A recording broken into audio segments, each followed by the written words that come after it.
Davis Show. I'm Married Joan, America's favorite comedy show, starring America's queen of comedy, Joan Davis, as Mrs. Joan Stevens.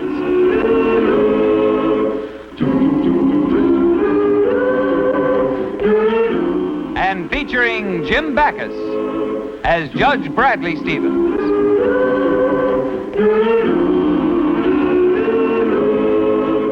My Married Joan.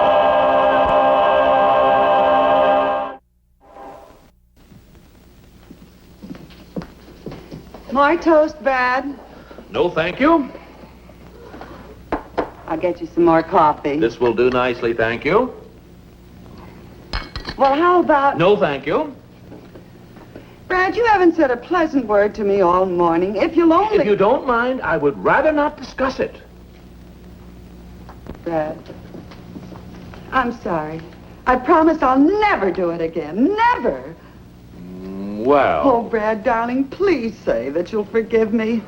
Will you give me your word you'll never do it again? My solemn word, if I live to be 1,000, honey, I'll never do it again. Oh. Brad. Yes, dear.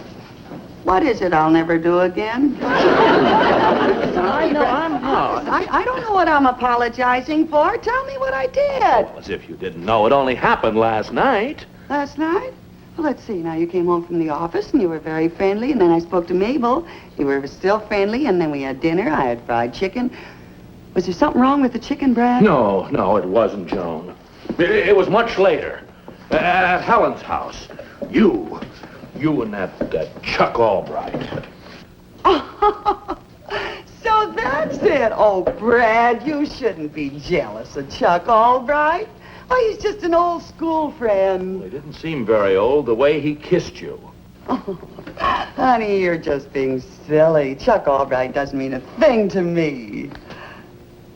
But if you must know, there was another man at the party that I'm really crazy about. Who? You. I'm sorry, dear. I shouldn't let Chuck upset me so. Well, of course you shouldn't, Angel. You're the only man in the whole world for me. Honey, I almost forgot. I have a surprise for you. A surprise? Don't tell me what it is, darling. Is it something I'm going to wear around my neck or around my wrist, or is it going to be something that No, dear. It isn't anything like that. It's, I'm taking out more life insurance.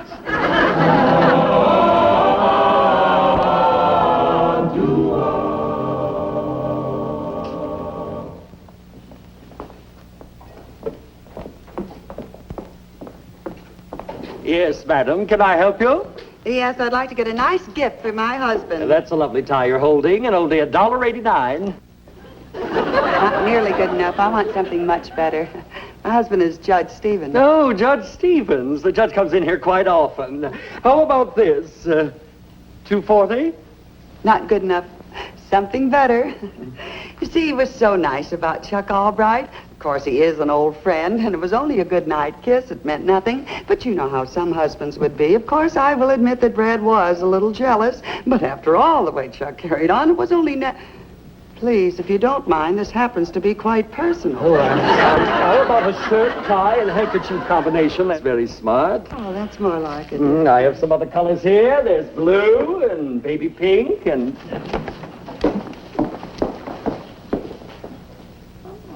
Do you think the judge would like that? I was just admiring this coat. Could you wait on me? I'm in an awful hurry. I'm very sorry. I'm in shirts and ties. There'll be someone here in a moment. Say, I have just the thing. I'll fetch it for you, Mrs. Stevens. Will you pardon me? Oh, I don't know. I hate to buy anything for my wife. It's always wrong. Well, why don't you get your wife to pick out the coat herself? Oh, I couldn't do that. This is a surprise. I'm buying her a present. Oh, I'm getting my husband a present. Oh, I've got the sweetest little wife in the world. Oh, my husband is wonderful, too. You see, I've been working nights, and she never complains. Brad was very understanding about Chuck Albright. Night after night, I've been stuck in that hospital, and never a peep out of him. Oh, you're a doctor. I'm a veterinarian. I have a dog and cat hospital over here on Pine Road. Oh, I love dogs. You do? Yes. Well, say, I've been in this business so long, I can almost tell what kind of a dog a person owns just by looking at him. You can? I really can. Now, take you. Now, I'd say you look like a wire-haired terrier to me. you're not a schnozer. Something fashionable, I suppose, like a poodle. No, I don't own a dog. You don't own a dog. Oh. Oh, I never thought of that. Here's the sales lady. I need some help. Say, mister, if you would like a woman's suggestion, how about this coat right here, huh? Say, that is nice. That is nice. But I couldn't tell just by looking. You see, my wife is taller. Yeah, well, this is a short dummy. Yeah, well, she's more on your size. Your wife or the dummy? Oh, my wife. Yes, you see, she's sort of she wears these little, like the family across. They're always bringing up this stuff Well, maybe if I tried it on for would you, you? could get a better idea. I'd be happy I to. like that. Huh? Isn't it smart? You like it? Say, that is beautiful. I like Really, that's beautiful. You know something? Huh? I'm going to buy that coat. Well, I think you made a wonderful choice. Really, I do. Randolph Fisher! Genevieve, what are you doing here? So, this is the sick Cocker Spaniel you've been spending your evenings with. I knew I should have gotten a new permit. I'm not... Now, Genevieve. I've been suspicious of you lately, and I finally decided to follow you. Now, look, lady, you don't... I have to wear this old rag, and he buys you an expensive coat like that. Now, honey, I was buying the... Don't insult my intelligence by telling me you were buying it for me. I was. Well, it's true. No, But... you homebreaker! Why, I'm Mrs. Stevens. I'm no... So, you're a married woman. You should be ashamed of yourself. Now, Genevieve, if you just listen Don't to me... you talk to me, you worm. Okay, Mrs. Stevens. I am going to sue you for alienation of affections, stealing my husband, breaking up my home. I am going to let the whole world know exactly the kind of woman you are. Genevieve, sweetheart! Jenny! Oh, dear. The judge will love this. That's what you think. He pulled his top and Chuck Albright just kissed me goodnight. There, take it off.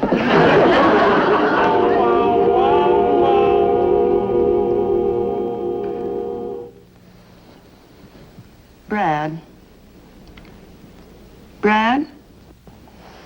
Honey, you're a judge. Tell me something. What do you know about alienation of affections? I said, what do you know about alienation of affections? Well, all I know is you're alienating my affections by not letting me read this murder mystery. Brad, please. Okay, dear. What is it? Well, honey, this woman... The what woman? A woman, what difference does it make what woman? A friend of yours? Yeah. Just as I thought. You know, dear, I get so sick and tired of people trying to chisel free legal advice. If your friend has a problem, tell her to go see a reputable lawyer. There, give me that book. Now, come on, Joan, hand it up. That's not... They're all right. Right. Okay, but I'm going to tell you who committed the murder. Oh, no.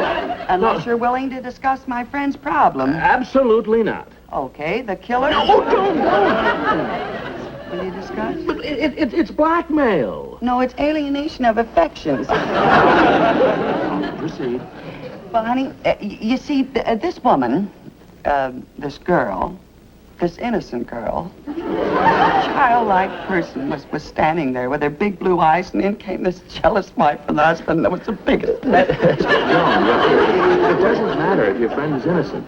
You see, in alienation of affection cases, there's so much mudslinging that before it's over, everybody gets messed up.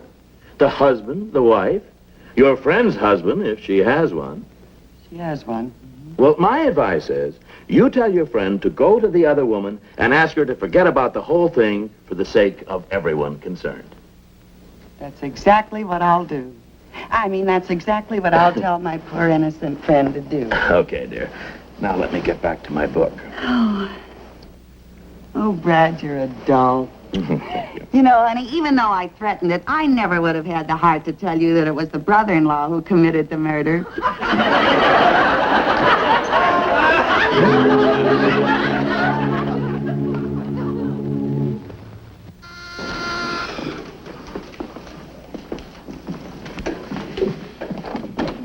Oh, Hello? lady, what are you doing here? Don't don't I have enough trouble without you coming to my own home? I didn't come to see you. I came to see your wife, the party whose alienations I'm affecting. My wife? Yes, where is she? She's not here. She's out shopping. Oh, well, then I'll simply have to wait for her. It's very important, and I don't want to miss it. Lady, now listen to me. I've just spent the most miserable night of my life. I've got a Pomeranian in Pasadena with a mysterious melody. A sick cow in Van Nuys is so bad, this thing, I should be there right now with the... You should see it.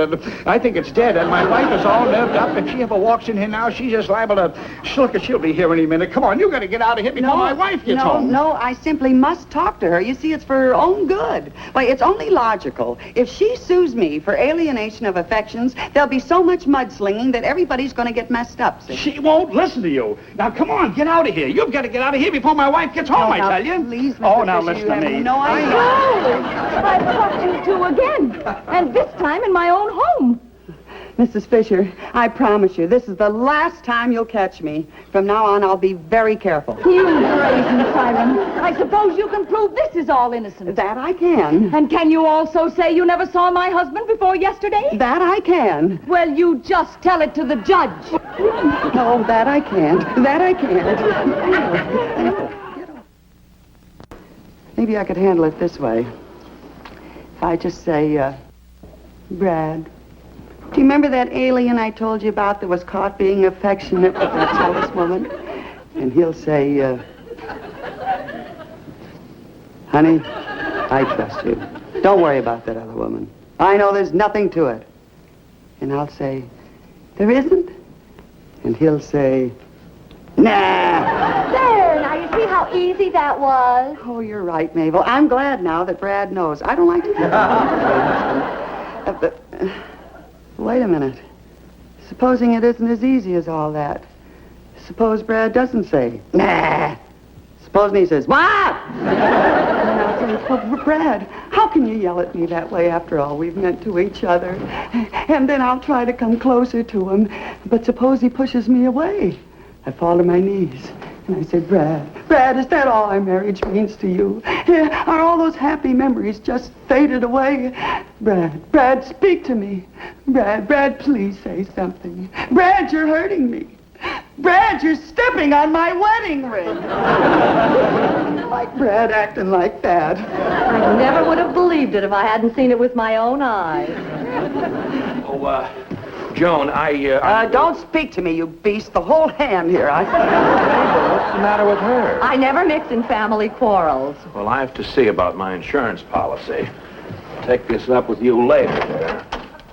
You see that? He's furious, and I haven't even told him anything yet. Oh, he'll never understand. Mabel, what am I going to do? You can use the sink now. I can use the sink. I go in here now and I'll fix the doorknob, huh? Okay, George.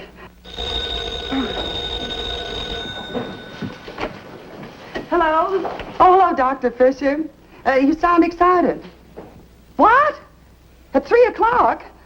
Well, I don't know. Meanwhile, keep a light burning in the kennel. I think I'm going to lose my happy home. Now, what's going to happen at 3 o'clock? Oh, Mabel, the doctor's wife is going to come over here, and she's going to spill the whole story to Brad. She's going to accuse me of stealing her husband's affections. It's 1 o'clock now. That gives me 2 hours to pack and make a reservation for South America. John, this is the best thing that could have happened. Now what we have to do is let Mrs. Fisher see how much in love you and your husband are. Then she'll realize the whole thing is a mistake and that you're not after her husband. Oh, yeah, Mabel, but I'd have to tell Brad that way, and I won't... No, you won't. You can use my husband for your husband. Charlie! Oh, no, I couldn't do that. Why not? That's what friends are for. Charlie won't mind, and he's a pretty good actor. You should have seen the performance he gave when a traffic cop tried to hand him a ticket last week. Well, maybe you got something there, Mabel. And, honey, if you ever need another husband, just holler, and I'll let you borrow Brad. I'll get him over here right away so you can start rehearsing him. Yes, dear. Okay, Mabel, now let's rehearse it. Remember, you're Mrs. Fisher, the doctor's jealous wife. Okay, I've just come in. Whoa! Why, Mrs. Fisher, this is a surprise. I want you to meet the only man I've ever loved, to whom I've been married for 10 years, and the reason why I would never look at another man, my husband, Judge Bradley J. Stevens. How do you do, Judge Stevens? Has your wife told you that I am suing her for alienation of affections? I know the whole story, Mrs. Fisher, and it's inconceivable that my wife could fall in love with any other man when she has me. But, Judge Stevens, I saw saw them together twice. Merely a coincidence, I assure you. Would you like a cigar, dear? Thank you, my pet. And Judge Stevens, doesn't it mean anything to you that your wife and my husband were alone together in my apartment? Madam, my wife is too devoted, adores me far too much for me to place any significance on anything like that. Oh, my goodness. Darling, do you realize it's been 5 minutes since you've kissed me? Sweetheart, please forgive me. I don't know what I could have been thinking of.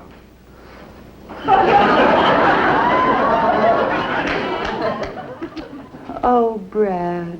And, darling, here's another kiss to make up for the one I forgot. Oh, Charlie. That's enough of that, Casanova. I was only trying to convince Mrs. Fisher that Joan and I were in love. Well, you practically convinced me. Come on, I'm taking you home. That's suspicious. I mean, Mabel, you can't take Charlie home right now. But where else will I get a loving husband by 3 o'clock? That's your problem. And you'll be lucky if you don't have another alienation of affection suit on your hands. Goodbye. Well, I swallowed my pride. What else is left? Here's your old doorknob. The threads were worn off and I had to put a new one on the door. Don't you want the whole knob? No, you can keep it. Maybe you can sell it to a used doorknob lot. Oh, thanks. Yes, I'll go in and hang this pole now. I'll be through soon. Dr. Fisher, you shouldn't come here. I don't want to keep alienating your affections. Now, look, I'm not going to stay. I just came to tell you my wife isn't waiting till 3 o'clock to come here. She's on her way now. No. Yes. Oh, and I haven't got a husband ready. Oh, doctor, am I sick? Have you got something in there for human beings? Believe me, I am not. Mrs. Stevens, that's for a horse. Oh, hello, Joni. Hello. Oh, who's this? Yeah, who is this? Yeah, who am I? This is Dr. Fisher. Oh, Dr. Fisher. How do Yeah, you from do? the insurance company. I was waiting at the office, and here he is at the house. I guess we got the signals mixed, you know. You were waiting for him? Oh, yeah, to examine me for the new policy, you know. Oh, yes, of course. Yeah. The doctor was just telling me that you got your appointments mixed, weren't you, Doctor? Yes, of course. Well, Brad, why don't you take the doctor into the bedroom and he can examine you in there? Joni, that's a wonderful idea. Will you follow me, Doctor? Want to warn you, though, I'm healthy and my family, we live forever. Keep him in there as long as you can. Now, Judge Stevens, if you'll just take off your jacket and we'll have a look at your heart. Okay. Ever have any trouble with it? No, we get along fine together. Yeah, very good. Let me see now. Here we are. Well, say. Mm-hmm. All righty. Now let's see how it reacts to a little exercise. Say, raise your legs one at a time like we were running. Oh, running? Yes. Well, how's this? That's good. A little faster, please. Very important. Is this better? Just keep it up. How long do I have to keep this up? Well, until the coast is clear. How's that? I said until your pulse is clear. Pulse. Get shape. Oh, But, Mabel, you can't leave me in this lurch. Why, that woman is on her way over here now. Please lend me Charlie again. Please, Mabel. Hold the wire, Mabel. But, if you just... You don't...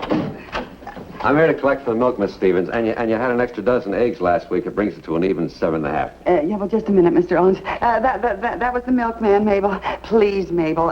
Listen, believe me, I have no designs on Charlie. If he was the last man on earth, I wouldn't be caught dead with him. No, I didn't mean it that way. I adore Charlie, only I can't stand him, Miss Stevens, the bill. I got other calls to make. Yes, huh? Just a minute, Mabel. Incidentally, Miss Stevens, the company put in a new line of cheeses and a new ice cream. So if you give me an order, I'd appreciate it. Yeah, well, this is a very important call, Mr. Owens. Just a little bit. Mabel, honestly, you've just got to lend me Charlie. If that woman gets here and I can't produce a... I'm done.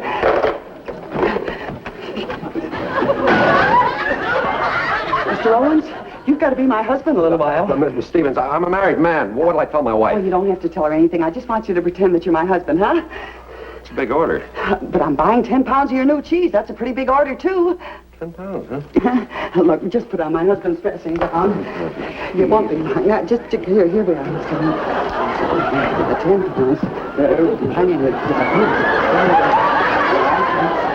be a nice button. 10 pounds. A little pound. Yes, just get all situated. 10 pounds, see? Just keep it up, Judge. Very important we get the proper reaction, you know. Just keep it up. Now remember, 20 pounds of cheese and 2 gallons of ice cream, right? Yeah, do a good job, and I'll let you throw in a crate of eggs. Mrs. Stevens, I've got to get out of here. You better get back in there and keep my husband in the bedroom. Who's this? That's my new husband. Your what? Get back at your wife. Oh! Mrs. Stevens, I came here to speak to your husband. Well, Mrs. Fisher, what a surprise. Do come in and sit down, won't you? Wow, how nice. Oh, I would like you to meet... I would like you to meet the only man that I have ever loved, to whom I have been married for 10 years, and the reason I would never look at another man, my husband, Judge Bradley J. Stevens. How do you do? I do. Yeah, well, we're not like most married couples. We're very happy together. Aren't we, darling? Gallon of yogurt. Judge Stevens, are you aware of your wife's conduct recently? Oh, the judge is aware of everything. Ma, you'd have to get up very early to get ahead of him. Wouldn't she, darling? I get up at 4:30 every morning. That's because we can be together longer that way, you see. Perhaps you won't be together so much when I tell him how you've been carrying on with my husband. Oh, that? Well, the judge knows that that's just a coincidence. He trusts me. Don't you, darling?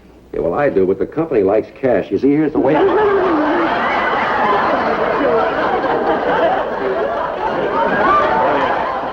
This is enough exercise for a horse. How long do I have to keep this up? Well, just about another mile of 16th, then I'll wrap your legs. So you see, Mrs. Fisher, any woman that's as madly in love with her husband as I am couldn't possibly carry on with another man. Another gallon of cream. Sweet or sour? Half and half. Sweet or sour, half and half. Well, that's a little language of our own. We use it instead of pig Latin. Well, I must say you seem happily married. I'm sorry I jumped to the wrong conclusion. Oh, well, Mrs. Fisher, it's all right as long as there's been no harm done. All's well that ends well, I always say. Goodbye. Bye. Oh, boy, what an order. Can I go now? Yeah, you better go out the back door, will you, please? Get out the back. Judge Stevens, you've got the heart of a bulldog.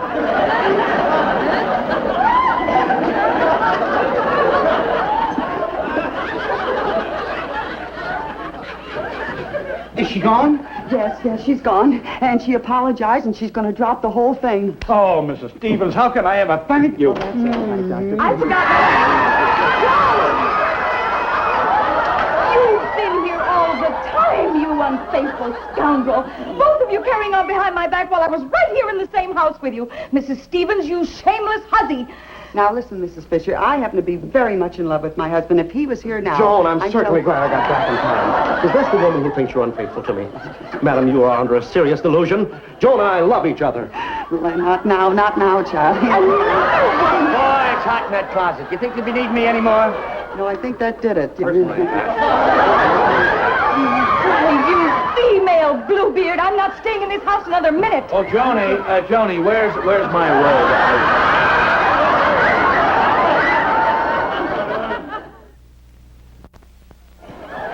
Please believe me, Brad, I can explain everything. You see, Mrs. Fisher thought that I was the Cocker Spaniel that the doctor was trying to date, and I wouldn't have had to borrow the milkman if Mabel didn't get jealous when she saw me kissing Charlie like this. No, Jody. What have you got to say about this? Oh, Charlie.